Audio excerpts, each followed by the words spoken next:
Oh my God. Sometimes you start to contemplate, should I have? Could I have? But it feels good to be back. Itodo has joined our oppressors. I mean, you need to see where no. these days. Itodo has always been a big boy from the jump. Wow. He's not feeling our, So. No comment. He does not operate like mere mortals. He's a celestial being in level high. Amen. Amen. But good to see you both. I've really missed being on the conversation on Hard Facts, but I listen and enjoy the conversation always. Yes. That's good to know. That's good to know. All right. I thought it was on the Sunny Side show. I was. Permission to Fallout. To leave? No, it's okay. I understand. You paid your bills for yes. All Have right. a good show. Thank you very much. Okay, we would get into the big stories of the day, starting off with the roundtable. Dr. Majid is already comfortably seated, so we might as well just get to the stories. And there's quite a lot to look at. Stories that is still developing, ones that we're building up, from why Russian flag or whatever flag was waved to Dangote refinery to Obasanjo, the former president, was talking about refinery being the subsidy is back because of the inflation. I didn't quite understand what he was trying to say as to, okay, does it mean that we can't place a demand on the government to reverse the petrol price to the old price because inflation has affected the rate of it, and so technically the subsidy is there? It's a little confusing, but good thing we have our very own Dr. Majid Dahiru, researcher, columnist, and tech team lead of Luxterra Leadership Foundation, with us in the studio. Dr. Majid, good afternoon again, officially. Good afternoon, and good afternoon to our listeners. Thank you so much. Well, let's start off with the protest. I know we spoke about it a lot. Last week you were here, just a day before the protest started, and we saw how Nigerians responded in different parts of the country. Different region had a different coloration, different outlook, different response of the military. And, in some places, there's still curfew, like Kaduna State, for example. They're hoping they'll relax the 24 hours curfew that was slammed on the state 2 days back, and a few other states. In the FCT, it feels like normalcy has sort of returned, even though you can't really predict what will happen tomorrow because it's still from now to Saturday. However, there was a curious part that got even the security chiefs to respond to it. They had a press conference yesterday talking about people waving flags and all whatnot, and totally calling it out. And I think it was the chief of army staff, or was it chief of navy staff, who was talking even tougher than others, saying they're not going to stand by and watch that happen because he's calling for an insurrection of some sort. Well, former chief security officer to late military dictator Sani Abacha, Hamza Al-Mustafa, explained that the End Bad Governance protests are agitating for Russian intervention in the country. He, in an interview with a select team of journalists, he called on those canvassing for a return to the military route to perish the thought rather than advocate for military professionalism, and lamented that the country's military has been overstretched with conflict across the country. So quite a lot of people are saying that's not a call. But a curious thing is, who is engineering this move for this call at this point in time? And should we even really be concerned about it? Because, I mean, some Francophone West African countries already have this going on, but it's not affected an Anglophone country. However, it's not to say one can overrule it altogether. So what do you make of that aspect of it? Is it to just deflect from the protest, or should we be concerned? Okay. My worry about public discourse in Nigeria is that when something happens, you begin to see different interpretations that at the end of the day, if we're not careful, will obfuscate the real issues and some of the critical elements of whatever it is that is happening that we need to understand, unravel, do proper analysis, proper diagnosis, so that we can find a lasting solution to some of those issues. So I've listened to a number of interpretations across the board. First, Femi Falana, SAN, also intervened in this matter as per the issue of the waving of the Russian flag by some of the protesters. And he talked about maybe a kind of influence from maybe Nigeria and some other neighboring countries, considering the proximity of northern Nigeria to Niger, which he condemned also anyway. And he also condemned the call for military to take over by some of the protesters. And Farouk Perogi, on his own part, my very good friend and brother, Professor Farouk, in his own intervention also said that, well, what he gathered from some sources is that we are waving what looks like Nigeria in the defense colors or something that is similar to, and that it's essentially a solidarity for the military by the protesters saying we want you to come back and all that. That is still an ongoing conversation. Some have come out to say no, that the Nigerian, the Russian flag is not exactly the same color with the flag that Farouk was referring to. Yeah, the armed forces, so because that one has like a light blue. Exactly. And I've had this intervention from a retired military officer who has been chief security officer to the former military of state, Sani Abacha, come out to say that they want a Russian intervention in Nigeria. And he has condemned it too. Now, I'm a bit worried that, as usual, we're not taking our time to understand certain things before going out there to throw opinions around. My simple understanding of this issue, the waving of the Russian flag by some protesters is simply a symbolic rejection of capitalism and Western economic influence in Nigeria through IMF and World Bank. And in the imagination of the people that are waving the Russian flag, they still see Russia, modern day Russia, in the mode of the old Soviet Union. Because, in the past, we used to interchange Russia and Soviet Union. Sometimes Russia, which is just a part of Soviet Union, was like a but Russia was the powerhouse. Russia was so when you the talk about Soviet Union, you talk about Russia. So people kind of presume that Russia and Soviet Union were actually one and the same, essentially. So what you see them doing is a rejection of a political economic system that has created the hardship that we are faced with in Nigeria. When I made this analysis on Monday, I was on your sister station here, Wazobia, and I made this analysis. Look, it's simply a symbolic rejection of whatever it is identified as the core issues that have brought this level of despondency. Don't forget that a major demand of the protesters across board is the restoration of petrol subsidies. And the removal of petrol subsidies was a policy that was dictated by IMF and World Bank to the federal government. And people have always blamed these Western, intervention agencies as being behind some of the toxic policies that have created this poisonous economic condition for Nigerians. That waving of flag was a symbolic rejection of all of that. And there's a video also trending that people should go and look for. One of the protesters carrying this flag actually said that much.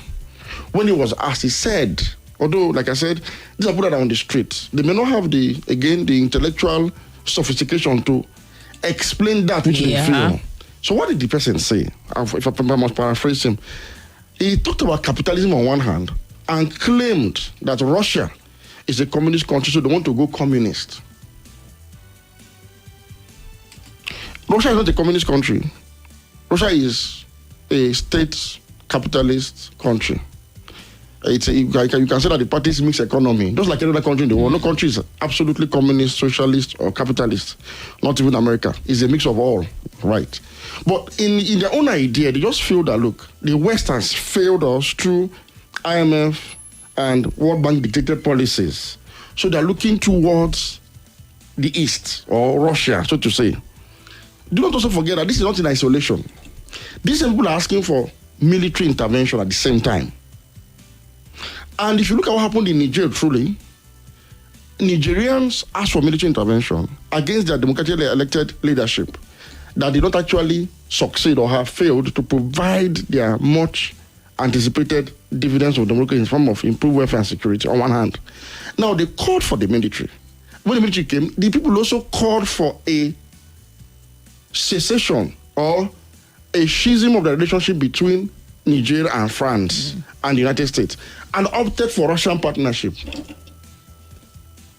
So there is a tendency for people to now feel that, look, one, democracy is not working for them, let the military come in, and that the West is only an imperialist economic scavenger that is using IMF and World Bank to ravage third world countries. And so let us have an alternative. And I have always argued that people will always seek for an alternative when you do not provide a credible alternative within our democratic framework. That is, most people that are looking to this option is because there is no alternative within the present framework that can substitute for what we have currently. There's a parallel to what they did not. In Lagos, a group also came out to protest alongside other people at the Ojota area. They called themselves the Socialist Workers Union of Nigeria. And also asking essentially for an end to what they consider as Nigeria's excessive capitalism and the shift towards socialism. What our policymakers should take note of in this matter is not about treason, it's not about Russia intervention. Russia is not intervening, Russia does not have interest to intervene. It is simply citizens' way of trying to communicate to you what they feel is wrong with their system that has impoverished them. And I expect people to be able to sit down and think this through. And Kim, on this program for several months, if not for years, I am one of those, for example, that have said we need to rethink our political economic philosophy. I've said it. I can't be tired of saying it. That what we are practicing right now isn't working. I've said it severally. The sort of democracy. No, our democracy is not even delivering. So we have called on improvement on democracy. When the coup happened in Niger, my position was simple. You can't force a people to accept a government that does not lack legitimacy among them. That democracy is failing in Africa. Why? Bad governance. That the only way you can safeguard democracy is to improve governance. The people will defend that which benefits them. It's as simple as that. Nobody will be happy in a marriage and want to seek to dissolve it and go to somewhere he does not even understand or cannot predict. No. If you can provide for the people adequately, nobody's saying you should do too much. Basics. Clothing, food, shelter. If people are faring well, nobody will be thinking of military intervention. Why didn't you ask for military intervention between 1999 and 2015, for example? Did you hear any Nigerian thinking about that? By 2015, Nigerians were asking for Buhari to come and rule them. There was an alternative. They saw a man who was highly credible, somebody who had integrity. And so is this really about people being that deep or people just being mischievous at this point in time? You see, that is the problem. Because some people are coming up and saying, where are they waving the flags more? Where is this call coming from? The northern parts of the country. The Nigerians have a right, or let me put it this way, when you have a pressure from the top, the different sections of the country will react in different ways. What is important is there is hunger across the land.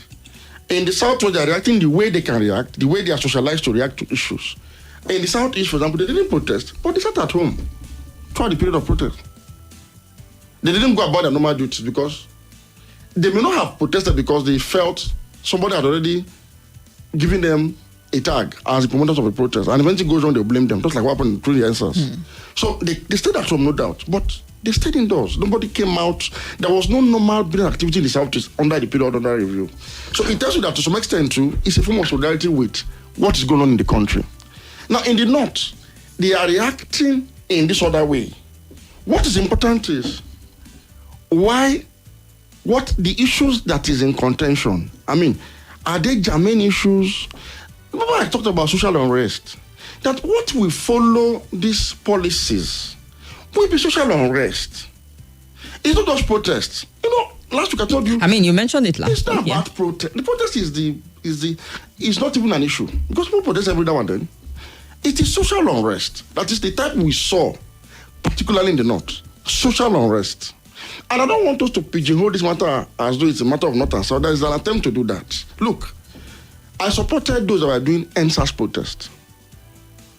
And we also caution that if you disperse these people and don't listen to them, it will lead to social unrest. Hoodlums that feel that you're not listening enough to those that are protesting will come out and ventilate their pent-up anger. It happened. Now, the same thing happening now. If they had allowed protesters, the known protesters that came out and said we are protesting. More news and information coming. Okay, can we take this after this very quick break? We'll take that part. Stay with us. Abuja.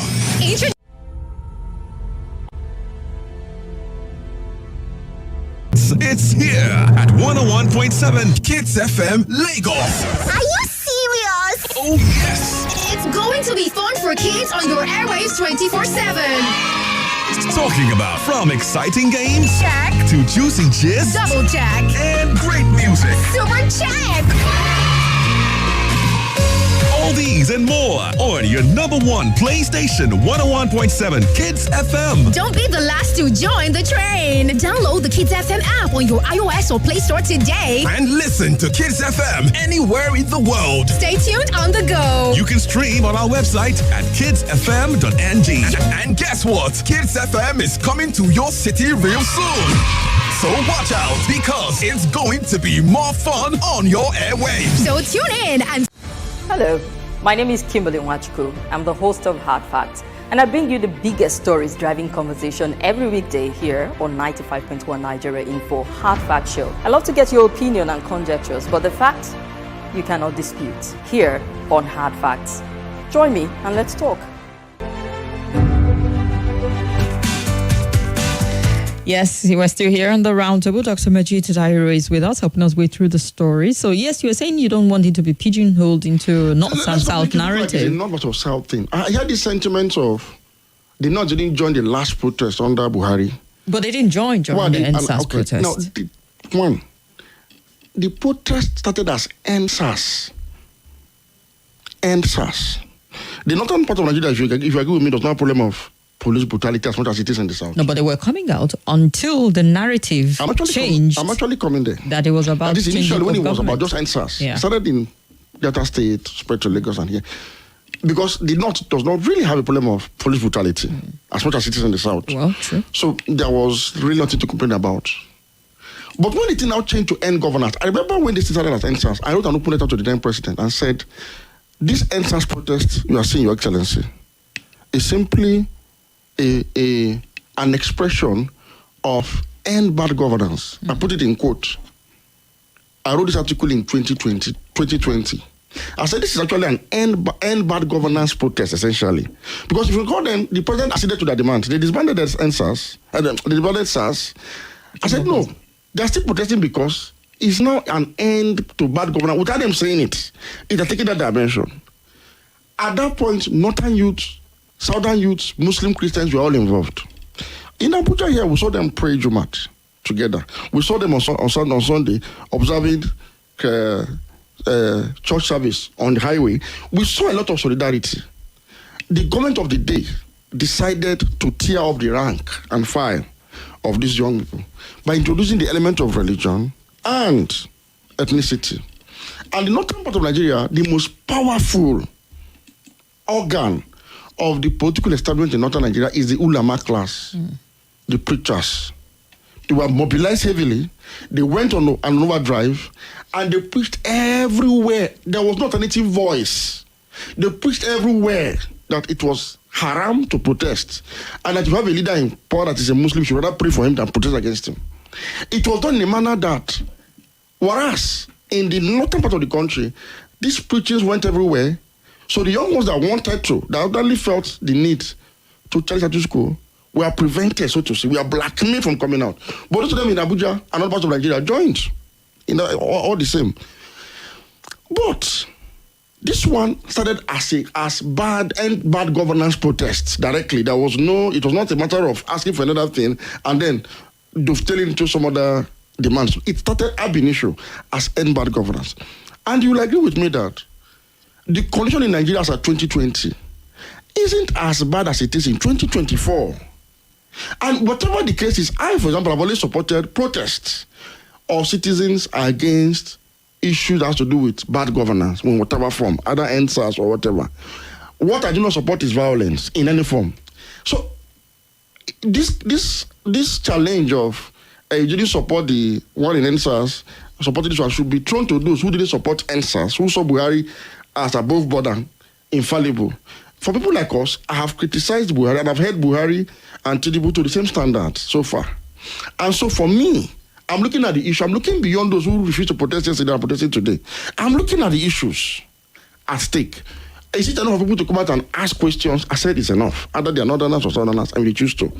And there's one thing that has happened in the north. The ulamas are still in alliance with the current government. And so those who supported the Muslim ticket of the president, we know them. We are similarly mobilized to the villa, held meetings, and they came out and started that preaching again. That Zanga or protest is anti-Islamic. But this time it was challenged by the youth to say, no, enough is enough. You told us this the last time, and this is the result. Today people are blaming Buhari for destroying Nigeria and all of that and inheriting a dead economy. Now you have started this preaching again. And so they defied it for the first time in the history of modern Nigeria. For the first time in my adult life, the ulama class has been defied and demystified by their own people. The stranglehold they used to have. The ulamas decide for people how to think and they're not. They tell people how to associate.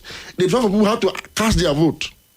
My only prayer is I hope and wish that a deliberate political process will emerge in the same knot that will now recalibrate and reorientate the average northern voter to not always align his vote with his ethnicity and religion, which is a major bane. So now, having seen the fact that a northerner was there for 8 years, now somebody that's of your own faith is there and you're still complaining of bad governance. So in the next round of election, if opportunity comes, align your vote with the people with the right integrity, competence and skill sets to deliver on good governance. Don't vote somebody because it's from your religious divide. Don't vote somebody because it's from your region. That should be the next phase. If only there are political parties that are able to now take advantage of this vacuum that will be created by the demystification of the ulamas. Now, the issue is all of the elements, the tenets that have emerged from this protest are things that we've talked about over and over, and I can itemize them. Now, again, this Russian flag, as I insist, is simply a symbolic rejection of Western-style capitalism that is being practiced in Nigeria in asking for an alternative, which they assume Russia is still the old way that was socialist. Dr. Majid, as much as I quite agree with the picture you're painting, but looking at the caliber of the people who are waving it, you would know that there are people who are perhaps have thought too deep enough to say, okay, I mean, we saw minors waving this flag. What do they know about Western capitalism? What do they even know about the kind of system that we run in Nigeria, beyond the fact that they are hungry? We have a protest. There are protest leaders. There are people that are areas of protest. With their own agenda, perhaps away from what the core is at that point in time. The agenda now, across board. There's this attempt to give this protest another mean that it is not, and the government should better face reality. This idea of agenda, somebody's behind it. A group of people have come out to protest and plan the protest and give you almost 2 or 3 or about how many months notice. So they have come up with the idea. The idea is, look, your system is not working. Let us interrogate that. Okay. Let us forget about who is behind it, who is sponsoring it. Are you saying Nigeria is the best it can be at this point? Are we saying Nigeria does not need a rejig of both our thought processes, implementation and good governance structure or otherwise? And I'm saying, truly, capitalism as we practice it in Nigeria has failed us. And I'm not saying it today because somebody is waving the Russian flag. I'm saying it because it's a matter of confusion. I've said it over and over. It is that thinking, that free market fundamentalism thinking, that led to the world of subsidy on petrol, the flotation of the exchange rate, and more of subsidies on electricity, all dictated by IMF and World Bank. So people are now seeing these people as enemies of their progress, and our leaders that continue to subscribe to these ideas are what people are challenging and saying, we do not want this, we want this other one.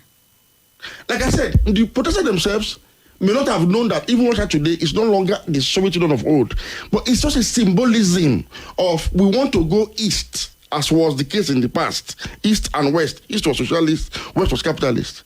But I know for sure that even America has become very socialist in nature.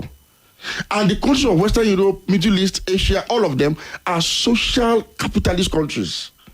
Because they realize that the kind of capitalism we want to practice in Nigeria is not one that can ever create economic development, growth, and it will never. And so in all of these countries, the things Nigerians are asking for are already in place. Dr. Maji, is the core problem of Nigeria about the system we run, either capitalist, socialist, or communist, or about the fundamentals of our laws and governance style and leadership style altogether? It's a combination of two things. Because we can't be defined altogether as a capitalist country. We still have the social elements in Nigeria. It's highly, highly inadequate.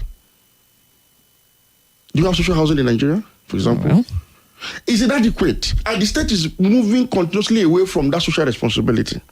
And we are saying, Nigeria is having two problems essentially. Yes, I've always believed that we have problem of incompetence, leadership incompetence, corruption. But what compounds the problem is that we have another problem, a fundamental problem of a wrong political economic philosophy. I have talked about it here several times. When the government says it has no business doing business, that is like saying government is going to hands off the means of production to allow for private entities to take over. Private entities do not owe you, the government or the citizens, any obligation. They are for profit. Yeah.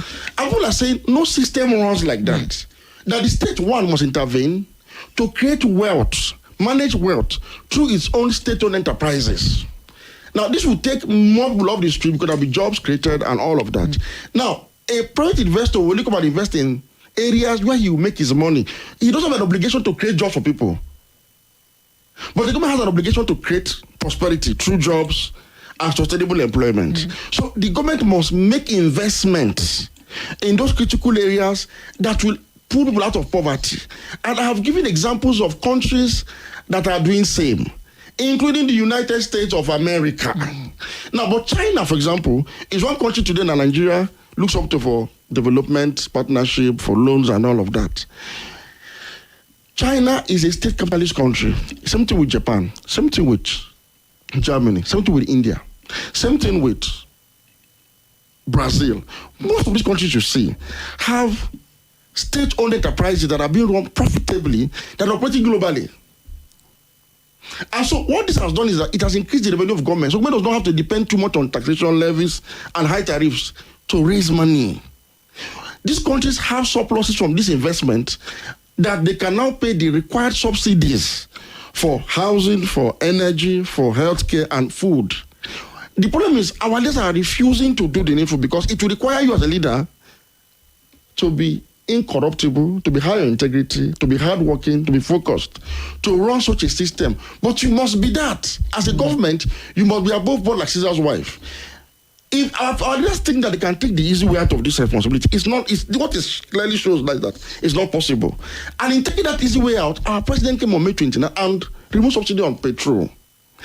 That is still haunting us till today. It will haunt us till forever, except it is reversed. And to reverse subsidy on petrol is to have a rethink. Because the thing they will tell you is that where is government going to get revenue from? And I said, yes. Go and invest in enterprises. Go and do business. If you don't do business, you will not get revenue. And as you have no subsidy now, the problem created by subsidy removal is one that you cannot resolve with palliatives. You can't. Yeah, because we've seen government made attempts give to states, release this one, and it's not even quenching the fire. And let's go to the core issue of the demand of the protesters and why they are angry.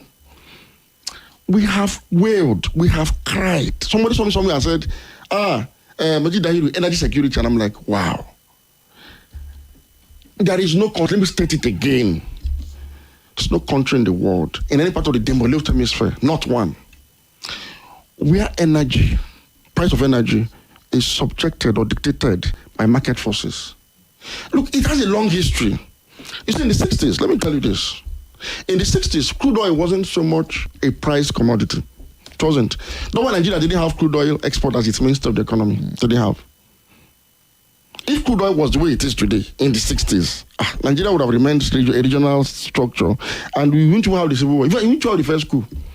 But as at that time, crude oil wasn't this price. Crude oil was essentially mined by IOCs, and royalties are paid. They were not even buying crude in barrels and paying in barrels, you know. That system started in the 70s, when the Arabs became the major players in the oil and gas world. They then introduced that dynamics of you have to now pay per barrel. So first, crude oil price per barrel increased by 1970 to 1971 to $3 per barrel. It was as low as that. Then the Yom Kippur War happened in 1973. Arab versus Israel. It was a problem. And so because America and some other Western countries supported Israel against the coalition that was led by Egypt and Syria, Arab oil-producing countries now tried to impose an oil embargo on these countries that supported Israel against Palestine. That led to the defeat of the Arab armies by 1973 again. In imposing this embargo, the cut supplies to these countries. One of the most hit countries was America itself and some other countries. Because of that, price of crude, because when something is scarce and the demand is more than supply, price of crude now increased by 300%. That was the first oil boom experience in Nigeria. Doesn't go and said we had more money than we knew how to do it. That was what created it was a windfall at that point. Because those of us that were producing oil, why so much? But because of the high price of crude, it affected America's economy. Because first there was scarcity of petrol, and price per gallon at the pump it created an inflation that almost destroyed the entire American economy and other countries affected by such embargo. It was so tough that America contemplated using military intervention to remove King Faisal of Saudi Arabia, who was leading this boycott, to have that ease on the pressure on America for energy. But eventually, how was that problem resolved? Two ways. America to negotiate with Saudi Arabia, who was leading the boycott. So what they did was, America now urged Israel to pull out of Sinai Peninsula and other disputed areas between them and Egypt, and kind of midwife a peace treaty between Egypt and Israel, gave certain concessions, and became a little bit more even-handed between the two forwarding. We are not so much on now, is Israel or nobody. They now kind of give more support to both Egypt on one hand and Israel. So Anwar Sadat now signaled to Saudi Arabia that, okay, America has changed, though. They are not treating both of us as equal partners in these peace negotiations. That was when the oil boycott was called off. But America learned a vital lesson in that period, and now established the strategic petroleum reserve by 1974 to forestall what was called the oil shock, never to happen again to them. So they started buying crude and stockpiling in those reserves, so that whenever this situation happens, they will release crude and sell at below the market price to keep price of pump low and to avert inflation. And other measures now, America started exploring more of crude oil at home because they have reserves. So they weren't really tapping much of it. They started producing at home more because they never wanted that to happen again. It created a major crisis. Okay. That was when the world now came up with subsidy on energy. That, okay, crude oil has become a major player in energy. Before that, it was coal. Early industrialization was coal. But crude oil has so many derivatives that drives the modern world. So government, including Nigeria, including Gowon's government, because we made money from crude oil, but it meant we're also importing PMS even then. The truth is no country we're not refining at that point. No country in the world can completely rely on its internal refined petrol products alone. No. The thing is, refine as much as you can, but you always have to import. So that supply will never be short, will not be in shortfall. So, for example, America exports refined petrol and imports refined petrol at the same time. America exports crude oil and imports crude oil at the same time. Saudi Arabia, of all people, exports refined petrol and imports refined petrol at the same time. Because no country can really be self-sufficient. But the only thing is, don't be overtly dependent only on importation, especially for an oil-producing country. That's the only difference. So, Nigeria was importing to augment what was being refined at home. And because of the price of crude has gone up, it meant imported and even local refined crude will not be sold at the same price it was sold yesterday. So there was a stabilization price regime that was put in place to subsidize it, which was continued throughout that tenure up until today, and it became a global best practices in energy security. And so till this moment, there's no country in the world that allows price of vital energy to go beyond the affordability threshold of citizens. Ladies and gentlemen, at 700 naira per litre, the price of PMS has gone way beyond the affordability threshold of a 30,000 naira minimum wage country. Even 7,000 naira cannot mitigate it's 70,000 now. It cannot even mitigate it. It can't. So when they remove subsidy, we said the reason why we remove subsidy because we are abdicating a key responsibility, because the political economic orthodoxy that is guiding your decision is flawed. Not even IMF and World Bank practices these things at home. That's why America subsidizes food, free primary and secondary school education, health in some other countries. Thank you. Subsidizes energy. Billions of dollars in subsidies, general subsidies, including renewables. You know, you're talking and I'm thinking, what are we really subsidizing in Nigeria? They make subsidy to look like it's a crime. And again, energy, let me tell you one thing about energy. To even achieve food security, you need energy security first. To achieve anything. Because energy, as I've always reiterated, is the oxygen of the economy. So the oxygen that is keeping you and I alive. It is that energy that keeps the economy alive. It may not grow the economy because you need people to now patronize your goods and services. But to produce at all, to keep the wheel of production up and running, you need affordable energy. And all governments secure that. Let me give you one of the biggest negative impact of the Tinubu policy combination of subsidy removal and foundation of the Naira. It is Dangote refineries or Dangote industries. Go and read the report as to what has resulted into I saw what Dangote is facing today. The Fitch report there that's downgraded Dangote credit rating, citing liquidity concerns. We are noticeably part of the factors responsible for this. The devaluation of the local currency. Dangote borrowed in dollars. And you now devalue naira. I mean, you now need more quantum of naira to pay back the loans. And Dangote is only operating at 50% of refinery capacity. That's on one hand. They also attributed Dangote's loss of revenue and profit from his other enterprises to energy costs. Energy costs. Dangote, to power his cement factory, he's buying diesel, he's buying gas, he's buying petrol where necessary to run his facility more. If you don't use electricity, you pay more. So it has eaten its profit in a country that purchasing power has reduced almost like houses today. So Dangote that is struggling. That is the biggest evidence that this policy was not supposed to have been put in place. If a whole Dangote as a conglomerate is in trouble, according to Fitch, not me. Well, Fitch is saying the downgrade reflects significant deterioration in the group's liquidity position, adding that the group had underperformed its operational and financial expectation and was also hit by devaluation to the naira currency.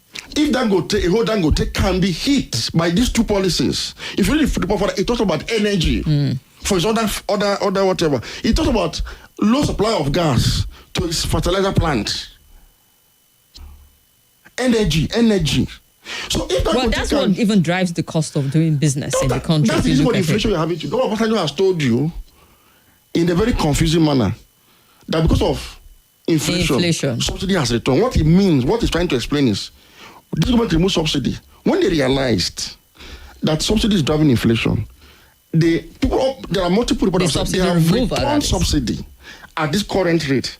That's why it is not going beyond this level for a long time. If you look at the way it was jumping from the day they announced removal subsidy to when it got to about 700 naira in Abuja, for example, if you observe, it has not gone up really more than that. Sorry to interject. We saw a bit of that during Buhari's administration when they were talking about this under recovery, where every month the price was fluctuating until they came back with the subsidy. You see, Buhari just like Tinubu removed subsidy in 2016 completely.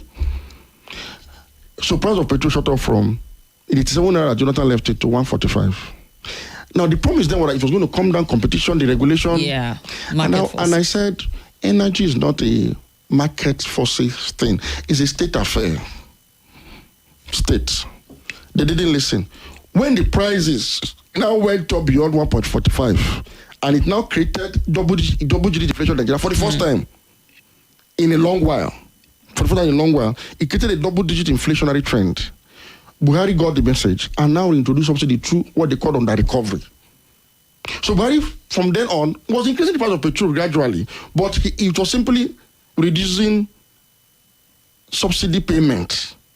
But he wasn't removing it completely. So we are shielded largely from the real price of petrol. He saw that this matter, as they told me, it didn't work. So I have reversed myself without necessarily announcing it. Obasanjo was actually trying to claim, like I did some time ago, that this government that is insisting on subsidy removal may have retraced their step at this rate. Now I am not seeing any increase in price, even when all the factors indicate that price should have gone up.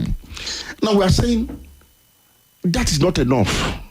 Bring it back. You see, if you want to take a people from a point to the other, if you can move them forward, bring them back. Let me remind you of the story of the children of Israel and Moses. Children of Israel that God called by himself. When Moses lost his princehood, lost his royal status because of them, and took them out of Egypt. When they were hungry, what did they tell Moses? They said, take us back to Egypt. If you know you're not going to give us food, take us back. Because Pharaoh used to give us food even though we are working. Okay, when Moses managed to bring out manna from heaven for them to eat, after they ate it for a few days, 3 days complete, how can we eating manna every day? We're tired of eating manna, we want something else. Moses, who told you, if you know you don't have where you're taking us to, take us back to Egypt. Let us stay with Pharaoh. Now, the condition as at May 29, 2023 was just like children of Israel in Egypt. It was not even easy to buy petrol at 200 naira as at 2023. Imagine what it is now at 700 naira per liter. And this petroleum product, this petrol, drives the bulk of Nigeria's economy. And given the fact that we don't have stable electricity, people even dependent on it. I don't quarrel too much with subsidy removal on electricity. Because is it not who is having electricity that will complain? I know that petrol will affect Nigerians more than electricity. Because you can actually conserve electricity. You can turn if you're not an industrial user, you can manage. With petrol, you can't do without it because you must move out of your house. Your life depends on petrol in Nigeria, almost everywhere. You have traveled widely over the world. It is not so in other jurisdictions. In Nigeria, you must move around with petrol-powered vehicles. And for heavy-duty movement, it is diesel-powered vehicles. So if you know that the day you remove subsidy on petrol or the price of petrol goes up, it's going to create a problem. Now, in America, where IMF and World Bank emanate from, the government of US will not sleep one night with two eyes closed if the price of a gallon of petrol goes up to a level where it's above their own affordability threshold. A few months ago, when it looked at our going to be scarcity, increase the price of petrol in the US, Biden simply called marketers and released through an executive order from their facilities. They won't tell you the price, nobody tells. It's not something that they discuss. It's a matter of national security. And they released it. Those of you living in the UK, you know this. Liz Truss was shoved out of office because of the cost of living crisis that she couldn't mitigate in the UK, despite imposing a subsidy on electricity and cooking gas to the tune of over 100 billion pounds. It's called energy price cap. But it was still not enough because it was still too high. Even the government has done enough to impose subsidy. That's why the Labour Party now said, look, we have studied the situation though. Our problem is energy poverty in UK. Among all the European countries, UK is one of the most energy impoverished countries. So, and why? Because they don't have state-owned enterprises in energy production. So one of the major campaign points for Labour Party that got them this victory was that just like Germany, just like France and Sweden and others, we are going to set up our own state-owned electricity energy company, going to call the Greater British Energy, that will operate at home and abroad and provide affordable energy to our people. You spent your last holiday in Canada. The provinces of Canada have provincial-owned power companies. Remember was that there was a company that came to Nigeria to invest, Manitoba Power. Yeah, Manitoba. It's operating from Canada. Yeah. It's owned by the province of Manitoba. State-owned. In this country, what they do at home is that they know that energy is like a social service as well. They know. So they produce energy and the government absorbs the cost. Nobody discusses it. Nobody know. You don't even know. But you just find out that as a citizen, you have affordable electricity or gas, or the one you utilize the most. You just know that, okay, if you take your pay, you can pay for these utilities without getting broken. So, well, whatever. Government has absorbed. It's a responsibility. It's like if you have a family of 4 children, your child does not know how you're going to get that money for bread, for milk, for egg. He or she does not know. But as a parent, we're absorbing the cost to feed them, to clothe them, to house them, to give them education. So that by the time they grow up, they will be self-sufficient and now return some returns to you. So, that is how governments work all over the world. Dr. Majid, with where we are, and I did ask a guest yesterday if it's possible for Nigeria to go back to the old rate. Because if you're saying return subsidy, and we know that technically the government is subsidizing, with or without the impact of inflation, the demand to say take us back to subsidy is saying... Except you're not to solve this problem. Simple. Is it solvable at this point in time? It's okay, we'll take you back to the old rates where we're paying before. What I'm telling you has happened before in this country. When Obasanjo was leaving power, he increased price of petrol from 65 to 75 naira. I left it at that. Meaning he reduced subsidy again, right? But he didn't remove it completely. So we still didn't buy petrol at market rate. Of course, there was a loud, the usual loud murmuring. Itodo came. And after a few months in office, he reduced the petrol price from 65 to 65, meaning he increased subsidy. And it remained at that price for 4 years. We hear Nigerians praise Itodo as their best president. They will bring up price of Indomie, spaghetti, and all. It is because of this stability in energy prices. We didn't hear of tariff increase of the then old power holding company. We didn't know. The little power they were giving us was not something we were sweating to pay for. He provided this. So there was stability and prosperity. When Jonathan came and increased it by removing subsidy, he was guided by this same philosophy.